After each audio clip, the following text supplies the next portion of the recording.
नमस्कार। Bureau report लेकर हाजिर हूं मैं प्रियंका तिवारी। खबरों की तरफ रुख करेंगे। गलवान घाटी में शहीद हुए जय किशोर के पिता को पुलिस ने गिरफ्तार किया। पुलिस पर बर्बरता पूर्वक गिरफ्तारी के समय पिटाई करने का भी आरोप लग रहा है। गिरफ्तारी का एक सीसीटीवी सामने आया है। ये पूरा विवाद बिहार के वैशाली में शहीद के बने स्मारक वाली भूमि को लेकर चल रहा है।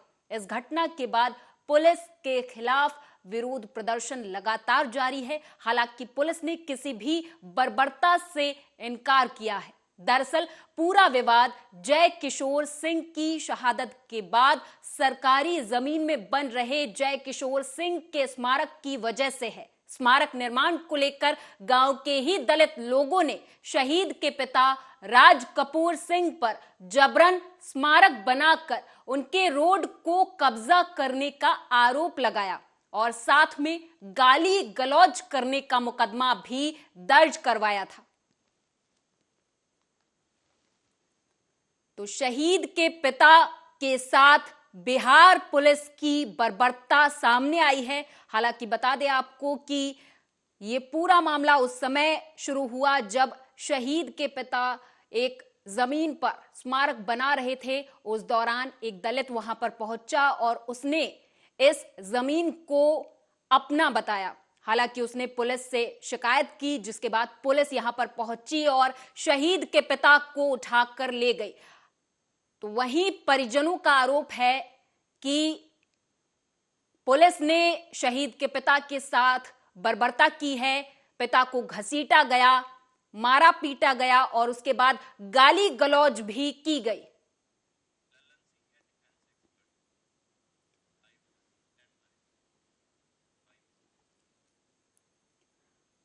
और इस खबर पर हमारे साथ रक्षा विशेषज्ञ ललन सिंह जी जुड़ चुके हैं। ललन जी, जिस जवान ने देश को दी जान, उसके पिता का ही अपमान क्यों?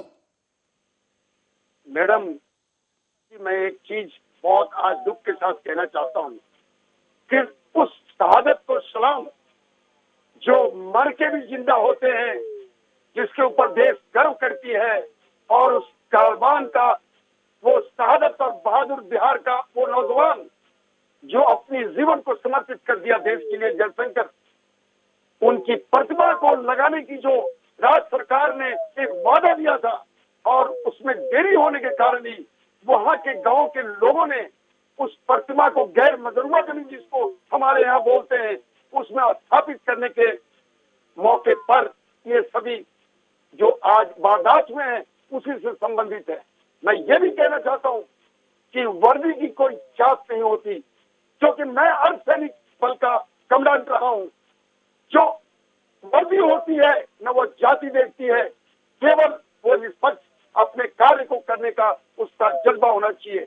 एकदम बहुत साफ है, पूरे बिहार के अंदर आजकल सेना के बारे में कहीं मंत्री और कहीं रसूखदार कुछ का कुछ बोल रहे हैं। अनाप शनाप बयान। और ये जो इंसिडेंट हुआ जिसमें उनके पिता जिनका नाम राज कपूर सिंह था, उसको रात के अंधेरे में थाने के ले जाकर और उनके साथ मार पिटाई हुई है, जिसका प्रमाण लोगों ने दिया है। और सबसे बड़ी बात यह है कि जो रिपोर्ट करने वाला, क्योंकि वो एससी जाति से बिलोंग करते हैं, ठीक है, उनका हक और उनकी संविधान और पुलिस के द्वारा जो प्रदत्त चीजें हैं वो सही हो सकती हैं, लेकिन जो वहां का थानेदार जिसका नाम है विश्वनाथ राव है, उन्होंने शायद निष्पक्षता की या नहीं की, लेकिन अब ये मामला बहुत जोरों पे है और कमजोर वर्ग के एडिशनल डायरेक्टर जनरल पुलिस के द्वारा इसकी जांच शुरू हो गई है। ये इलाका ललन जी आपसे समझना चाहूंगी कि शहीद की शहादत पर जब चेक दिया गया उसके बाद अब धीरे धीरे जब समय बीतता जा रहा है तो परिवार के साथ ऐसी बदसलूकी की तस्वीरें सामने आना, क्या ये इस तरीके से शहीद के परिवार की देखरेख की जाएगी? अब बहुत दुखद बात है, जब किसी जवान की या किसी अधिकारी की फौज में शहादत होती है तो सबसे पहले लोग यही कहते हैं कि हमारा देश आपके परिवार के साथ है, जिन्होंने अपनी जिंदगी को कुर्बान कर दिया अपने देश के लिए। ये बहुत छोटी मोटी की बात नहीं होती। और उस गलवान में जो दुनिया के लिए एक उदाहरण हमारे फौजियों ने, बिहार रेजिमेंट के जवानों ने और कर्नल बाबू ने दिया था, उसका एक शर्मनाक स्थिति वैशाली के ज्यादा में, जो कि राजधानी पटना से बहुत ही नजदीक है, और इस तरह की हरकत अगर वहां के थानेदार ने, जिसका नाम उनका आ रहा है विश्वनाथ राम का, अगर कोई गलती हुई है तो उसके ऊपर एक्शन भी सख्त होनी चाहिए। लेकिन आपने जो प्रश्न पूछा है वो बहुत गंभीर और बहुत चिंताजनक है कि एक जवान जो देश के लिए समर्पित होता है, वो देश का गर्व है, गौरव है, और उसके साथ उसके पिता के साथ इस तरह की बर्बरता की आवश्यकता क्या है? वो निहत्था है, उसने अगर कोई गलती की है तो यही की है कि वादा जो इन्होंने किया था और उस वादे को पूरा नहीं हुआ, तो उसके मनोभाव, उसके अंदर एक ऐसे दुखद स्थिति पैदा हुआ कि उन्होंने अपने से उस प्रतिमा को लगाने की कोशिश की। तो उस चीज को भी ध्यान रखना चाहिए कि जब आप एक बार वादा देते हैं और इतनी जमीनें गैर मजरूआ है बिहार के अंदर कि आपको मैं बता नहीं सकता, अगर उसके अंदर एक शहादत शहीद का अगर मूर्ति की स्थापना भी हो जाए तो लोगों में जोश आता है, बच्चों में जोश आता है और देश के प्रति समर्पण की भावना पैदा होती है। और मैं एक रक्षा से संबंधित होने के कारण इस बात का दुख प्रकट कर रहा हूँ कि किसी भी पुलिस को हस्ती नहीं होनी चाहिए कि एक सेना के जवान जिसका शहादत हुआ है। बिल्कुल ललन जी, ये तो समझने वाली बात है और ये चर्चा का विषय भी बनता है कि जिस जवान ने ड्रैगन को पीटा उसके पिता को ही बिहार पुलिस ने अब घसीटा है। उस तस्वीरों पर आप क्या कहना चाहेंगे? बहुत दुख, सभी चैनलों में ये बातें आ रही हैं कि इस तरह से रात के अंधेरे में उसकी पिटाई करना, जबकि पुलिस के अंदर हर थाने के अंदर सीसीटीवी कैमरे लगे होने की आदेश है। लेकिन अगर इस तरह की बात हुई है, ये पूरे देश के लिए एक चिंता का विषय है। किसी भी राजनीतिक दल के लिए ये सोचने की बात है कि क्या ये होना देश के लिए सही है। आप देख रही हैं कि देश अभी दो दुश्मनों के साथ घिरा हुआ है, चीन और पाकिस्तान, और अप्रत्यक्ष रूप से कई जो संबंधित देश और उनकी आतंकी संगठन है वो हमारे देश के ऊपर इस तरह से नजर गड़ाए हुए हैं। और इस तरह हमारे एक जवान जिसका शहादत हो चुका है, उसके पिता के साथ अगर इस तरह की शर्मनाक स्थिति होती है तो मैं आपके माध्यम के थ्रू प्रियंका जी बोलना चाहता हूँ कि बहुत अशोभनीय है।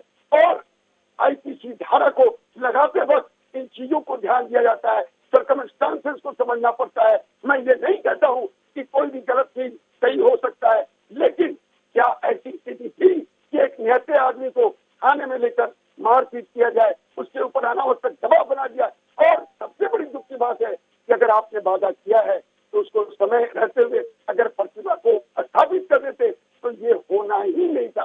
चाहे वो भारत सरकार की हो या राज्य सरकार की हो, लड़का और जवान हमारा था और उस शहादत को हम बार बार सलूट करते हैं और इस बात का दुख भी प्रकट करते हैं कि अगर उनके पिता के साथ कोई अशोभनीय हुआ है तो उसको करने वाले के ऊपर पूरी तौर पर सख्त और एक ऐसा एग्जाम्पल ठीक होना चाहिए कि आइंदे कभी सेना के जवान ललन जी, पर ये बिहार की कैसी पुलिस है कि शहीद के पिता को ही घसीट कर ले गई, उनके साथ बर्बरता की, उनके साथ गाली गलौज की, मारपीट की?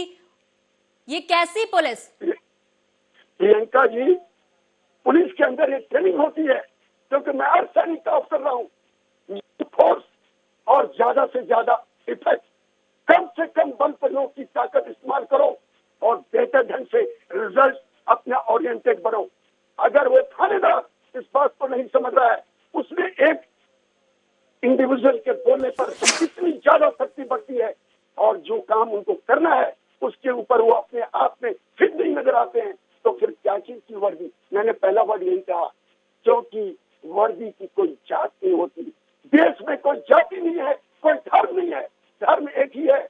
हम देश के प्रति सबसे पहले समर्पित और उसके बाद हमारा घर समाज, वो जाति और धर्म अपना आस्था होता है। लेकिन अगर पुलिस या कोई इस तरह का वर्दी और एक ऑर्गेनाइजेशन इस तरह की हरकतें करता है और कोई अगर एसपी और किसी और धारा के अंदर अगर राज कपूर सिंह के साथ कोई गैर इंसाफी हुई है तो इसका जिम्मेवार कौन है?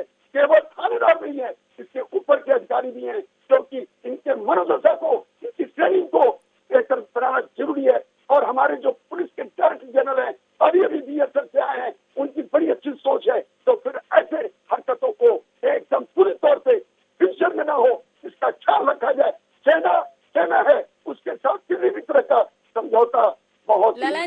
खतरनाक।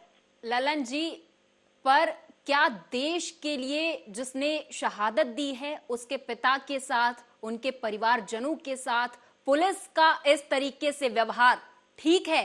क्या देश इस तरीके से ही शहीद को उसका पुरस्कार देगा? फिर अनावश्यक रूप से कई नीति और आदेशों को हंगामा क्रिएट किया जाता है। सेना के बारे में कुछ का कुछ बोल दिया जाता है, लेकिन जिसके ऊपर बोलना है आज उसकी जरूरत है। हर राजनीतिक दल को, हर नेता को उनके घर को जाना चाहिए और उसको सल्यूट करना चाहिए, उस गांव को सल्यूट करना चाहिए कि तुम्हारे गांव से इस तरह का एक नौजवान पैदा हुआ और गलवान में उन चीनी और ड्रैगन को पीट कर और उनको वापस किया। चाहे वो द्वंद हो या एलएससी हो या एलओसी हो, इनके ऊपर हम पूरे मुस्तैदी से, शांति से अपनी देश की सुरक्षा करते हैं। तो ये जो हुआ ये बहुत खतरनाक है और आपके माध्यम से प्रियंका जी, इसके ऊपर एक्शन बेहद जरूरी है, चाहे वो राज्य सरकार या केंद्र सरकार का हो। और जहां पर बड़े बड़े नेताओं को छोड़ दिया जाता है जो कि जघन्य अपराध किए रहते हैं, और वहीं पर शहीद के पिता को बर्बरता के साथ उठा ले जाना, उनके साथ मारपीट करना, गाली गलौज करना, क्या ये सही है? एकदम नहीं है प्रियंका जी, आपने बहुत सही कहा। अगर सच्चाई को देखा जाए तो 30 साल के बाद पुलिस की चार्जशीट का निर्णय आता है। तरह तरह से रसूखदार जो हैं वो बाजारों में घूमते हैं, वो नजर आते हैं, लेकिन उनकी वारंट वहीं की वहीं रखी रहती है। इसमें कोई गलत मैं नहीं बोल रहा हूँ, मैं किसी भी पुलिस को ब्लेम नहीं कर रहा हूँ, मगर मैंने एक बात कहा कि जो वर्दी होती है उसकी कोई जाति नहीं होती, वो देश के लिए होते हैं, वो एक मजबूत तंत्र होता है। उसके लिए हर जाति, हर सामाजिक जो है वो एक होना चाहिए, उसकी निष्पक्ष जांच करनी चाहिए। और अगर उन्होंने मूर्ति अपने आप स्थापित कर दिया तो उसको तौर तरीके से उसको समझाने की भी होती है। ऐसा नहीं है कि फ्रेंडली पुलिस ना हो, पुलिस को फ्रेंडली होना है। अंग्रेजों की पुलिस का जमाना अब नहीं है, लेकिन अगर इस तरह का जो विश्वनाथ राम थानेदार ने हरकत किया है तो मैं नाम लेके इसलिए बोल रहा हूँ कि सही नहीं हो सकता। और एक रक्षा का आदमी होने के नाते मुझे तो जरूर दुख होगा। और आप लोग जैसे मीडिया जिस बातों को बेहतर ढंग से पूरे देश में उठा रहे हैं, ये एक फायदेमंद होगा और उस पिता राज कपूर सिंह को एक सम्मानजनक उसको न्याय मिलेगा। बिल्कुल, और हमारे बिल्कुल ललन जी, पुलिस को एक शपथ दिलाई जाती है कानून व्यवस्था को लेकर कि आप सदैव सत्य की तरफ चलेंगे, लेकिन इस तरीके की तस्वीरें सामने आना जहां पर शहीद के पिता को ही उठा ले जाना और एक दलित की शिकायत पर ऐसी कार्रवाई करना, शहीद के पिता के साथ मारपीट करना, गाली गलौज करना, क्या ये ठीक है? क्या देश इस तरह से ही एक शहीद का सम्मान करेगा? अब आपको मैं मैडम इसी बीच में एक बात बोलता हूँ, पंजाब में फिर से आतंक मंडरा रहा है। बॉर्डर एरिया में लोन और तस्करी जोरों से बढ़ रही है। आपने देखा कई तरह की चीजें, गैंगस्टर और आतंकवादी मिल गए हैं। और बिहार तो नेपाल से मिलता हुआ सीमा है, बांग्लादेश सटा हुआ है। कई रिपोर्टें आ चुकी हैं, झारखंड में हाई आउट बन रहे हैं घुसपैठियों का। तो ये समय है कि हम बाहरी दुश्मन और राष्ट्र विरोधी तत्वों को दबाएं, ना कि किसी शहादत के वीर उस नौजवान को जो जवानी में अपना सर्वस्व निछावर कर दिया, उसके पिता के साथ इस तरह की हरकत करें। और ये मैं मानता हूँ पुलिस के ही लोग इस बात से खबा है कि ये क्यों हुआ और ये गलत आईपीसी के नाम पे इस तरह से किसी शहादत के ऊपर असम्मानजनक हरकत क्यों हुआ। मैं ये बता रहा हूँ आज पूरे बिहार में शहीदों के इस अपमान से लोग आक्रोशित हैं और होना भी चाहिए, क्योंकि ये बड़ी जबरदस्त एक समर्पण है जिसको सब कोई नहीं कर सकता। और मैं ये चीज बताना चाहता हूँ कि अगर इस देश में इस बात को समझ में आ गया कि ये फौजी केवल फौजी नहीं है, ये देश के वो लोग हैं जो सबसे आगे अपने बलबूते पे देश के हर तरह का सुरक्षा के लिए तत्पर रहते हैं। और चाहे वो आंतरिक सुरक्षा हो, चाहे बाहरी सुरक्षा हो, इनके बल पे हमारी देश का विकास होता है। आज G20 हो या कोई और सम्मेलन हो, दुनिया का कोई भी देश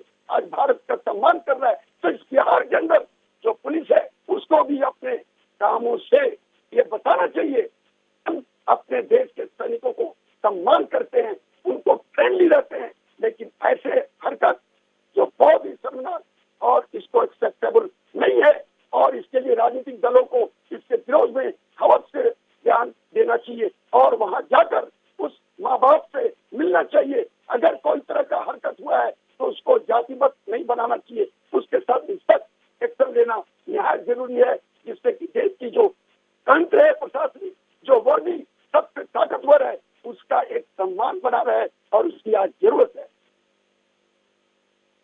मान होता है जो कि देश की सुरक्षा की शपथ लेती है, वो वर्दी, वो व्यक्ति पुलिस में आकर शपथ लेता है कि वो हर व्यक्ति को न्याय देगा, सत्य की राह पर चलेगा। वहीं दूसरी तरफ इस तरीके की तस्वीरें सामने आना, जहां पर एक शहीद के पिता को इस तरीके से बिहार की पुलिस उठाकर ले जाती है, गिरफ्तार करती है। क्या गिरफ्तारी इतनी जरूरी थी? क्या पहले पूछताछ नहीं की जानी चाहिए थी? क्या पहले तफ्तीश नहीं की जानी चाहिए थी? ललन जी।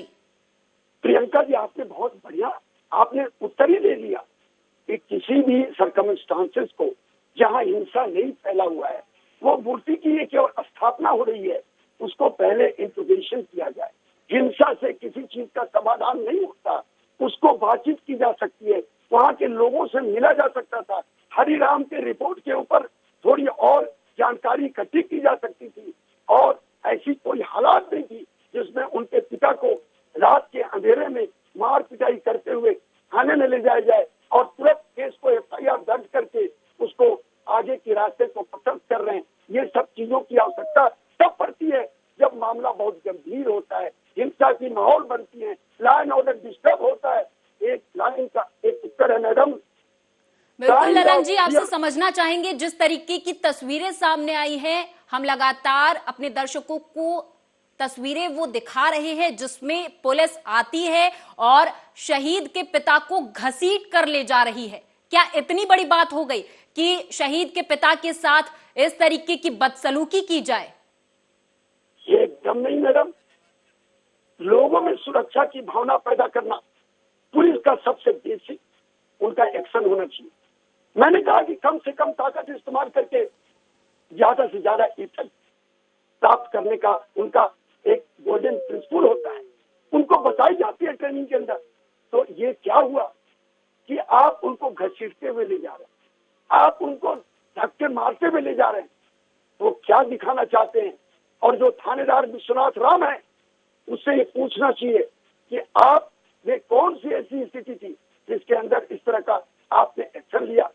और अगर ADG कमजोर वर्ग इसका जांच कर रहे हैं तो मैं उम्मीद करता हूं कि इन सभी चीजों को जब जांच में लाया जाएगा तो ये बात बहुत साफ होगा कि ये सादत के ऊपर एक तरह का चोट है और इस चोट के साथ देश के अंदर बहुत एक लोगों में आक्रोश जैसा होगा और लोग अपने फौजियों के प्रति जो उनका प्रेम है उसका गुस्सा भी जाहिर करेंगे।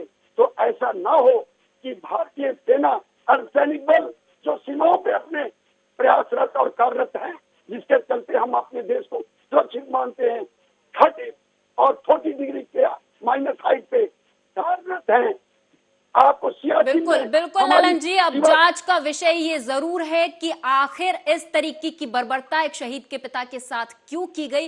हालांकि बहुत बहुत शुक्रिया इस तमाम चर्चा के लिए, आप हमारे साथ जुड़े और तमाम जानकारी हमारे दर्शकों के साथ आपने साझा की। अलीगढ़ के रोरावर थाना इलाके के महफूज नगर में एक व्यक्ति की हत्या कर दी गई, जिससे गुस्साए परिजनों ने जमकर हंगामा काटा। परिजनों का आरोप है कि पुलिस सूचना मिलने के घंटे भर बाद मौके पर पहुंची, तो वहीं मृतक के बेटे के अनुसार उसके पिता पुलिस के लिए मुखबिरी का काम करते थे, लेकिन जब वो अपने कुछ जानने वालों के साथ बैठे तो किसी ने उनकी हत्या कर दी।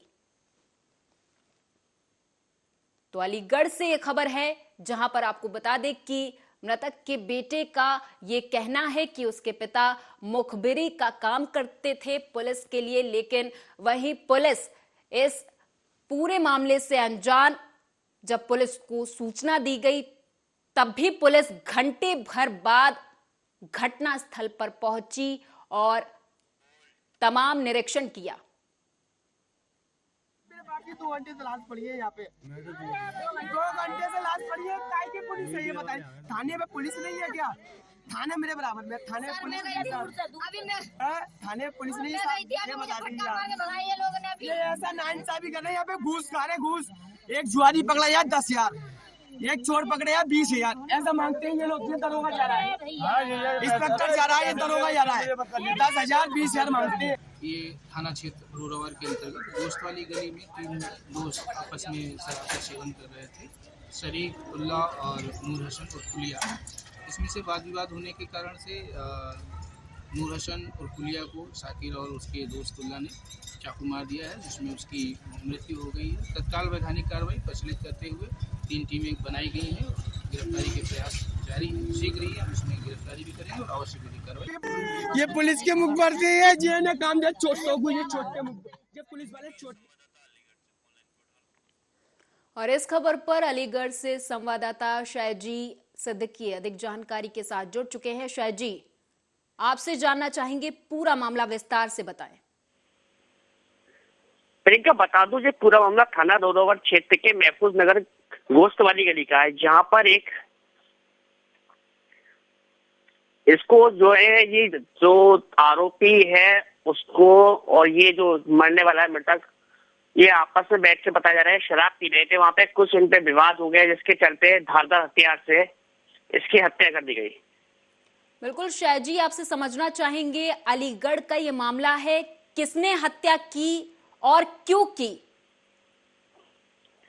हत्या की वजह अभी तक साफ नहीं हो पाई है, लेकिन पुलिस अभी छानबीन में लगी हुई है। 3 टीमें गठित कर दी है अभय पांडे क्षेत्र अधिकारी ने। जैसे भी इसका खुलासा होगा वो बताया जाएगा।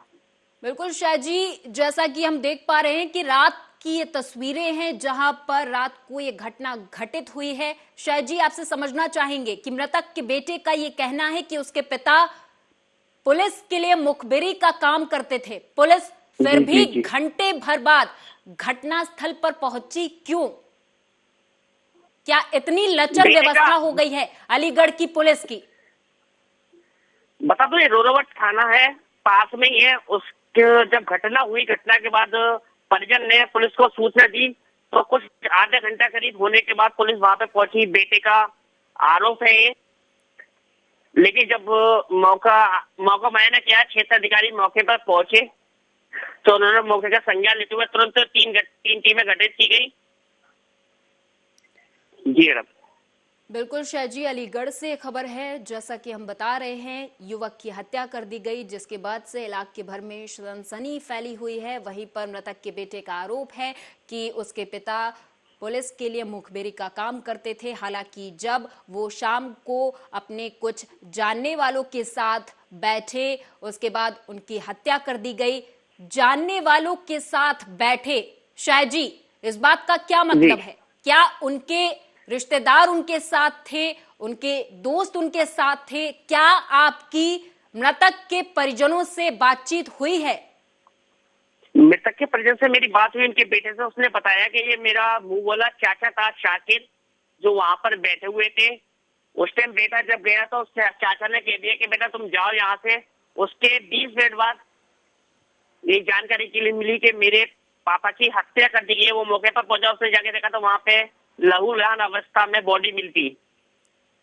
और उसके बाद पुलिस को सूचित किया गया, पुलिस मौके पर पहुंची, लेकिन घंटे भर बाद, हालांकि इस दौरान पुलिस ने घटनास्थल का निरीक्षण किया। शाहजी, इस वक्त पुलिस क्या कुछ कार्रवाई कर रही है, विस्तार से बताएं। बता दूं, पुलिस में रात को ही 3 टीमें गठित कर दी गई। अभी मेरी सीओ अभय पांडे से बात हुई है, उन्होंने बताया है कि दोनों आरोपियों को पकड़ लिया है और जेल भेज दिया गया है और सफल अनावरण कर दिया है। जैसा कि आप शाहजी बता रहे हैं कि 2 आरोपियों को पुलिस ने पकड़ा है, उन्हें गिरफ्तार किया है। वो 2 आरोपी कौन हैं? क्या वो रिश्तेदार हैं? क्या वो दोस्त हैं? क्या वो पड़ोसी हैं? वो कौन है? एक चाचा है मुंह बोला, जो पड़ोस में ही रहता है, और एक उसका अन्य साथी था, जो तीनों बैठकर ये वहां पर कुछ शराब वराब पी रहे थे। उसी बात के लिए कोई विवाद हुआ था आपस में, और धारदार हथियार से उनके ऊपर हमला कर दिया था। लेकिन बेटे का जो आरोप है, उन्होंने बताया कि 1 घंटा 1.5 घंटा हो गया, उसके बाद पुलिस नहीं आई थी। शाह जी, जैसा कि आपने बताया कि कोई विवाद हुआ था, क्या विवाद इतना ज्यादा बड़ा था कि एक युवक की हत्या तक पहुंच जाए? विवाद का अभी खुलासा नहीं हुआ है, लेकिन कुछ न कुछ विवाद बता रहा है उनका बेटा के विवाद हुआ था।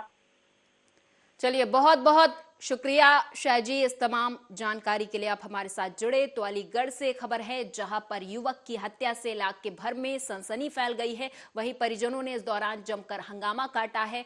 मृतक के बेटे के अनुसार उसके पिता पुलिस के लिए मुखबिरी का काम करते थे। हालांकि जब पुलिस को इस घटना की जानकारी दी गई तो पुलिस खुद घंटे भर बाद घटनास्थल पर पहुंची और घटनास्थल का निरीक्षण किया।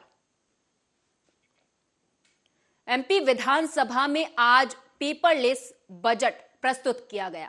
बताते चले कि वित्त मंत्री जगदीश देवड़ा के पेपरलेस बजट सदन पर रखने पर उनके बजट भाषण पर विपक्षी पार्टी कांग्रेस ने जमकर हंगामा काटा। बजट भाषण के बीच उन्हें टोकते रहे और मंत्री भाषण पढ़ते रहे। कांग्रेस ने सदन का वॉकआउट गांधी प्रतिमा के सामने कर धरना दिया। फिर बाद में सदन में पहुंचे। कांग्रेस के वॉकआउट के बीच जगदीश देवड़ा बजट पेश कर रहे थे। आपको बताते चले कि बजट भाषण में G20 की मेजबानी का भी जिक्र किया गया है। बताते चले कि वित्त मंत्री जगदीश देवड़ा ने बजट पेश किया। इस दौरान विपक्षी कांग्रेस ने जमकर हंगामा काटा और सदन से वॉकआउट कर दिया और गांधी प्रतिमा के सामने बैठकर धरना दिया। बजट प्रस्तुत होगा 11 बजे विधानसभा में बजट प्रस्तुत होगा।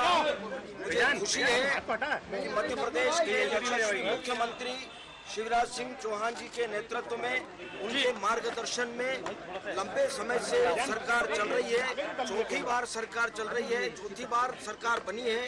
निश्चित रूप से जो आने वाला बजट है आज, वो जनता के हित का बजट होगा, जनता की भावनाओं का सम्मान करते हुए बजट होगा। ये विकास का बजट होगा, जनहित का बजट होगा और सभी वर्गों का इसमें ध्यान रखा जाएगा। चाहे गांव, गरीब, किसान, मजदूर, महिलाएं, युवा, सब वर्गों का, बच्चों का, सब वर्गों का ध्यान रखा जाएगा। यह बजट आज सर्वस्पर्शी बजट होगा। निश्चित रूप से इस कार्यकाल का यह लास्ट बजट है विधानसभा में, तो निश्चित रूप से मैं कहता हूं कि यह प्रदेश के हित का बजट होगा।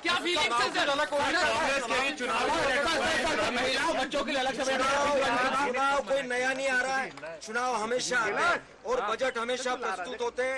हर वर्ष, हर वित्तीय वर्ष में बजट प्रस्तुत होता है। कभी भी भारतीय जनता पार्टी की सरकार ने केवल चुनाव को देखते हुए कभी बजट प्रस्तुत नहीं किया। जनता इस बात को जानती है। बजट भी होगा। बच्चों के लिए अलग से सरकार बात कर रही थी सर, बच्चों के लिए अलग से। मुझे लगता है कि 9 बज गई, 11 बजे आपके सामने सब बात आएगी। प्रेस कॉन्फ्रेंस में आप सब आमंत्रित हैं, लेकिन माने और हमारे साथ state head MP Rajendra Singh जौदौन अधिक जानकारी के साथ जुड़ चुके हैं। राजेंद्र जी, आज आखिरी बजट पेश किया गया है, पेपरलेस बजट था। इस बजट में क्या कुछ खास रहा? देखिए, मैं आपको सबसे पहले तो बता दूं कि जिस तरीके से आज मध्य प्रदेश विधानसभा में पेपरलेस बजट के नाम से जो बजट पेश किया गया है, जिसको पेपरलेस बजट कहा गया है, उस पेपरलेस बजट को जो है कागज पर ही लिखकर पढ़कर सुनाया गया है। तो ये जो बजट रहा है मध्य प्रदेश शासन का, जो जगदीश देवड़ा जो वित्त मंत्री है मध्य प्रदेश शासन में, उन्होंने इस बजट को आज पेश किया है। और ये बजट मध्य प्रदेश शासन का, क्योंकि इस वर्ष चुनाव भी होना है, इसलिए अंतिम बजट माना जा रहा है। और अंतिम बजट जो जिस तरीके से आज पेश किया गया है, अंतिम बजट जो जिसको पेपरलेस बजट कहा गया है, ये काफी हंगामे के बीच प्रस्तुत किया गया है। कांग्रेस के वॉकआउट के बाद भी जगदीश देवड़ा लगातार बजट पढ़ते रहे। कांग्रेस ने इसका वॉकआउट भी किया है। और एक तरफ जो है गैस सिलेंडर के बड़े जो 50 रुपए बढ़ाए गए हैं, जो एक गरीब आदमी और निर्धन जो लोग हैं उनके ऊपर एक 50 रुपए का और भारी जो है बढ़ावा किया गया है। उससे अब कहीं ना कहीं ये माना जा सकता है कि कहीं ना कहीं जनता को भाजपा सरकार लगातार जो है चुनावी लॉलीपॉप देती रही है और लगातार जो है काम के लिए काफी कठिन समय और से उसको गुजरना है। राजेंद्र जी, जैसा कि आपने जिक्र किया कि ये आखिरी बजट है और इस बजट को वित्त मंत्री जगदीश देवड़ा ने पेश किया है। इस दौरान कांग्रेस ने भी हंगामा काटा। तो आपसे समझना चाहूंगी, क्योंकि आपने अभी जिक्र किया चुनाव का, चुनाव नजदीक है, इस लिहाज से ये बजट कितना खास रहा? देखिए, बजट की अगर बात की जाए कि जो जगदीश देवड़ा ने जो बजट का पेश किया है, जिसके बीच काफी हंगामा भी हुआ। इस बजट की जो लागत बताई जा रही है 3,93,000 करोड़ का जो है बजट जगदीश देवड़ा ने पेश किया है। हालांकि इसमें राजस्व व्यय को अगर मिलाकर जाए 2,25,297 करोड़ की पूंजीगत परिव्यय में 56,256 करोड़ प्रस्तावित की गई है। वित्त मंत्री जगदीश देवड़ा ने अपने भाषण बजट में सबसे पहले जो है G20 की मेजबानी का भी जिक्र किया था। उसके बाद जो है इस बजट में लिंग अनुपात बताया गया है। लिंग अनुपात के माध्यम से 927 से बढ़कर 556 जो हुआ है उसको भी इसमें रखा गया। महिलाओं की सहायता समूह को भी रखा गया। घरेलू उत्पादनों में देश के लिए MP में भागीदारी को भी रखा गया। इस तरीके की कई ऐसे प्रावधान इस बजट में रखे गए। हालांकि क्योंकि अब मध्य प्रदेश में चुनाव है, तो चुनाव के मद्देनजर ये जो बजट माना जा रहा है कहीं ना कहीं भाजपा के लिए घातक भी साबित हो सकता है। राजेंद्र जी, आपसे समझना चाहूंगी कि इस बजट को, जो कि पेपरलेस बजट कहा गया है, जिसे जगदीश देवड़ा ने पेश किया है आज, आपसे समझना चाहूंगी नौकरियों के लिहाज से, विकास के लिहाज से कितना अहम रहा?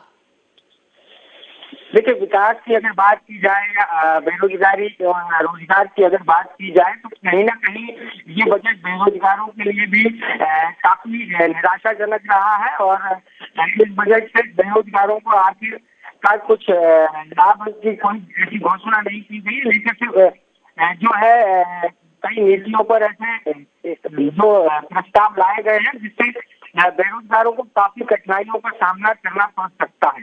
बिल्कुल राजेंद्र जी, आपसे समझना चाहूंगी कि ये बजट जो कि आज पेश किया गया, उसमें किस पर तलवार लटकी है और किसे फायदा पहुंचा है? देखिए, जिस तरीके से लगातार मध्य प्रदेश शासन महिलाओं की टारगेट कर बेटियों को टारगेट कर क्योंकि गृहिणियां जो होती है वो महिला और बहन बेटी जो होती है गृहिणियां होती हैं, और गृहिणियों को जो है शिवराज सरकार लगातार टारगेट करती है, उनके लिए कई घोषणाएं करती है। लेकिन उन घोषणाओं पर भी अगर आप जब प्रस्ताव पारित होता है, जब वो घोषणा है कागज पर अमल में लाई जाती है, तो उससे 10 तरीके के नियम होते हैं। 10 तरीके के नियमों को जो फॉलो करना होता है वो फॉलो नहीं हो पाते हैं, और जितनी घोषणा की जाती है उससे कम बजट में जो है सरकार जो है एक लॉलीपॉप जिसको कहा जाएगा कि इस तरीके के लॉलीपॉप लगातार देती रही है मध्य प्रदेश में। लेकिन अब मध्य प्रदेश के आम जनता भाजपा के इन सारी चीजों को समझ चुकी है, और वो आगामी चुनाव में जो नवंबर में होने वाले अक्टूबर नवंबर में वो वोट डालकर जो है वो दिखाएगी कि सरकार को किस तरीके से जो है बहुमत मिलता है। 3.14 लाख करोड़ रुपए का बजट पेश हुआ है। मध्य प्रदेश की सरकार ने राज्य विधानसभा में कुल 3.14 लाख करोड़ रुपए का बजट पेश किया। वित्त मंत्री ने कहा कि हवाई पट्टियों को एयरपोर्ट बनाया जाएगा। नई शिक्षा नीति के लिए 277 करोड़ का प्रावधान। सरकार 1000 सरकारी वाहन हटाएगी। राजेंद्र जी, विकास के लिहाज से, आर्थिक के लिहाज से कितना अहम, कितना फायदा पहुंचेगा?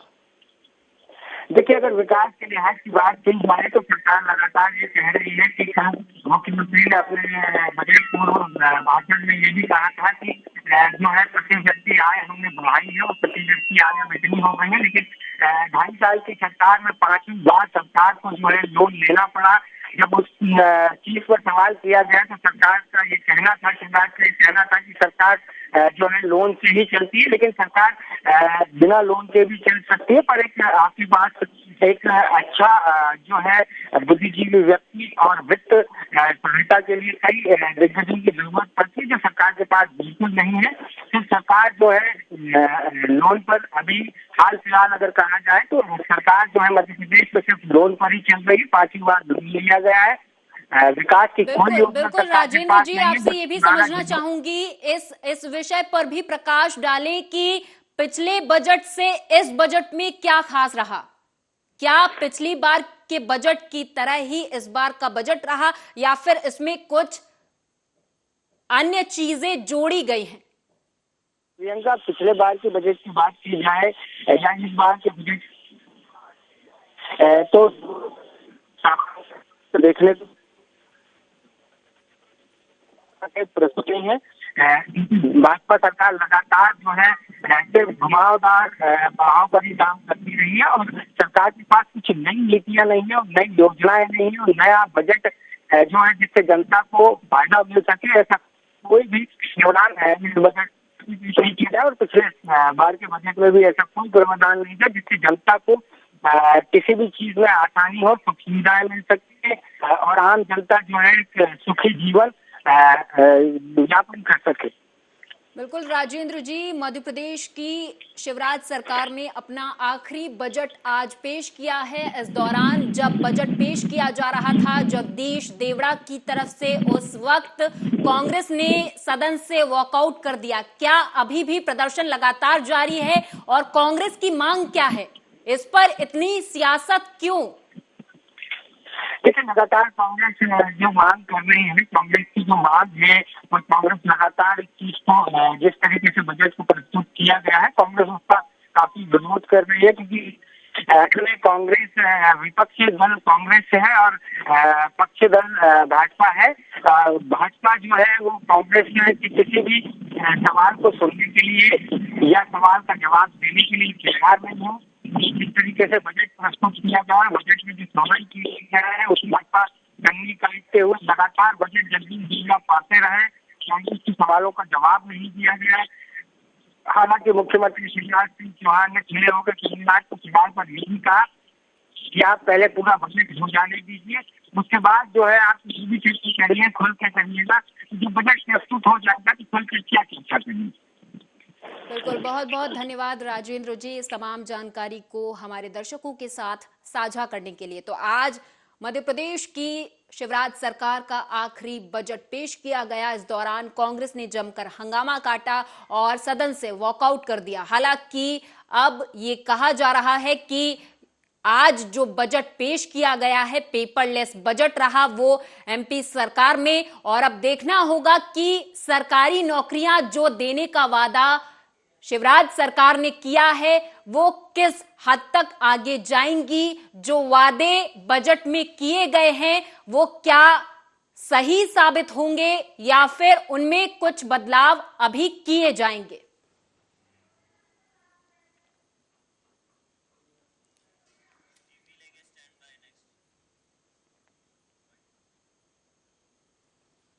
समाज की बंदिशों ने आज एक परिवार को घर से नहीं बल्कि गांव से बेघर कर दिया। ऐसा ही एक मामला सरगुजा जिले के लुंड्रा विकास खंड से सामने आया, जहां प्रेम प्रसंग की वजह से पूरा परिवार बेघर हो गया। दरअसल लुंड्रा थाना क्षेत्र अंतर्गत ग्राम अगासी में अगरिया परिवार रहता है, जहां बेटे के प्रेम प्रसंग की वजह से गांव वालों ने परिवार वालों को घर से नहीं बल्कि गांव से बेघर कर दिया।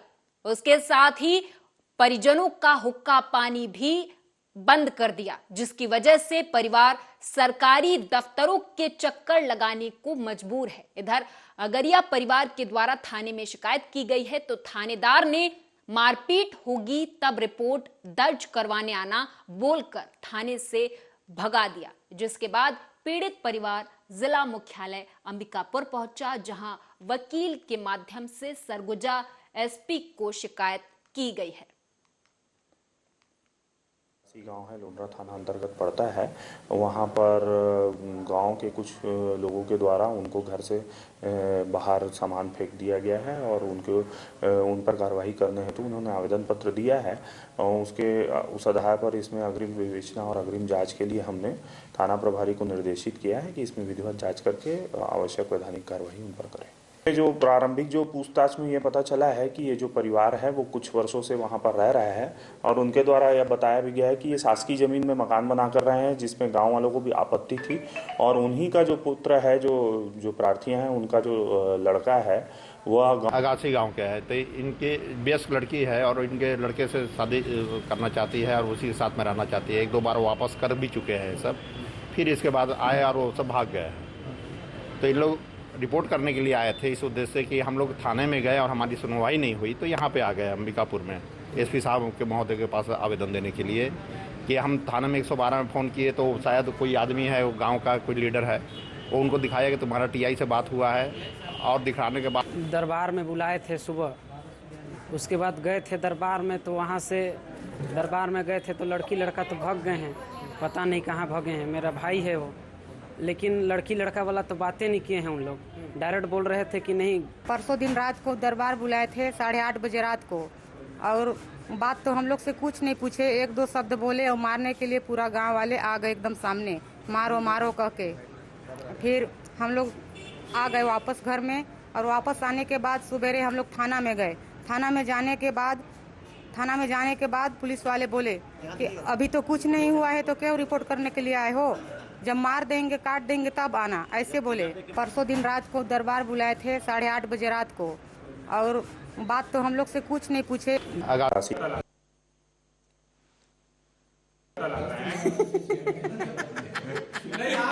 और छत्तीसगढ़ के स्टेट हेड प्रतीक बेहरा अधिक जानकारी के साथ हमारे साथ जुड़ चुके हैं। प्रतीक, विस्तार से दर्शकों को बताएं पूरा मामला क्या है और अभी क्या कार्रवाई चल रही है।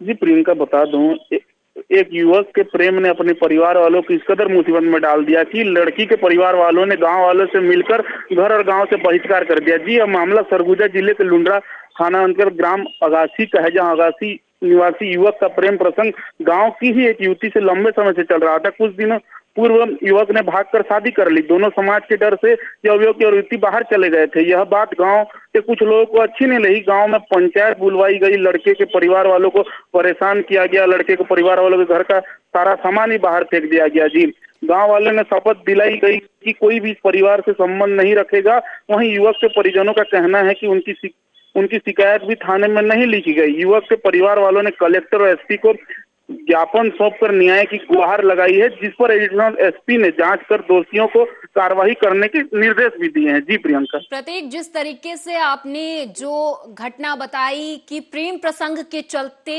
गांव वालों ने परिवार को बेघर कर दिया, क्या प्रेम करना इतना ज्यादा बड़ा गुनाह हो गया कि आप किसी को गांव से बेघर कर देंगे? वहीं दूसरी तरफ थाने में जब पीड़ित परिवार रिपोर्ट दर्ज करवाने पहुंचा तो वहां पर थानेदार ने कहा कि पहले पिटाई होगी, उसके बाद रिपोर्ट दर्ज की जाएगी। ऐसा क्यों?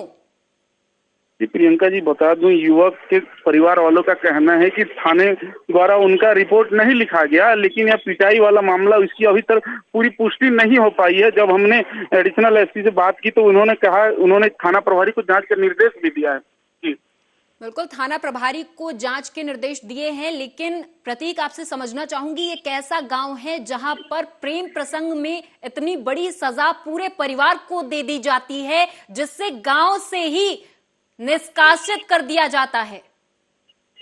जी प्रियंका जी, बता दूं, आज हमारा देश 21वीं सदी में जी रहा है, लेकिन आज भी गांव में कई ऐसे हैं जो पुरानी नीति और रूढ़िवादी में चलते आ रहे हैं, जिससे प्रेम प्रसंग का आज भी कई छत्तीसगढ़ में ऐसे गांव हैं जो विरोध करते दिख रहे हैं। और ऐसा ही मामला यहाँ सरगुजा में, लुंड्रा में भी देखने को मिला है। जी बिल्कुल, छत्तीसगढ़ में जिस तरीके से तस्वीरें सामने आई हैं, जहां पर आपको बता दें कि छत्तीसगढ़ के सीएम भूपेश बघेल जिस तरीके से ये दावा करते हैं कि वहां पर जनता को परेशानी नहीं होगी, वहीं दूसरी तरफ इस तरीके की तस्वीरें सामने आना जहां प्रेम प्रसंग के चलते एक परिवार को घर से नहीं बल्कि गांव से ही बेघर कर देना। वहीं दूसरी तरफ थाने में जब पीड़ित परिवार रिपोर्ट दर्ज करवाने पहुंचता है तो वहां पर थानेदार का कहना है कि पहले आपकी पिटाई होगी, उसके बाद थाने में रिपोर्ट लिखी जाएगी। जिसके बाद पीड़ित परिवार अंबिकापुर पहुंचा, जहां पर आपको बताते चले कि सरगुजा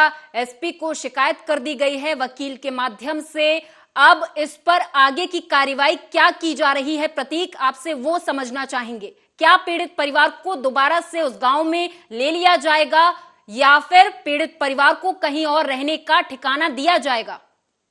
जी प्रियंका जी, यहाँ बता दूं, एसपी और कलेक्टर को ज्ञापन सौंपने के बाद एडिशनल एसपी ने जांच कर दोषियों को कार्रवाई के निर्देश दिए हैं और इसका जिम्मा वहां के थाना प्रभारी को सौंपा। अब देखना यह होगा कि कितने दिनों में इनको गांव में अंदर किया जाता है, इनके साथ क्या किस प्रकार के न्याय होता है, यह तो आगामी दिनों में ही पता चल पाएगा। जी धन्यवाद प्रतीक, इस तमाम जानकारी के लिए। आप हमारे साथ जुड़े तो बता दें आपको कि छत्तीसगढ़ से ऐसी तस्वीरें सामने आई हैं जहां पर एक परिवार को ऐसी सजा भुगतनी पड़ी कि उन्हें अपने घर को छोड़कर, गांव को छोड़कर बाहर जाना पड़ा। और ये सिर्फ इसलिए हुआ क्योंकि परिवार के एक सदस्य को प्रेम हो गया और गांव वालों को ये बात रास नहीं आई। गांव वालों ने पूरे परिवार को गांव से ही निष्कासित कर दिया। और इसी के साथ इस खास पेशकश में मेरे साथ बस इतना ही। आप देखते रहें आर्या न्यूज।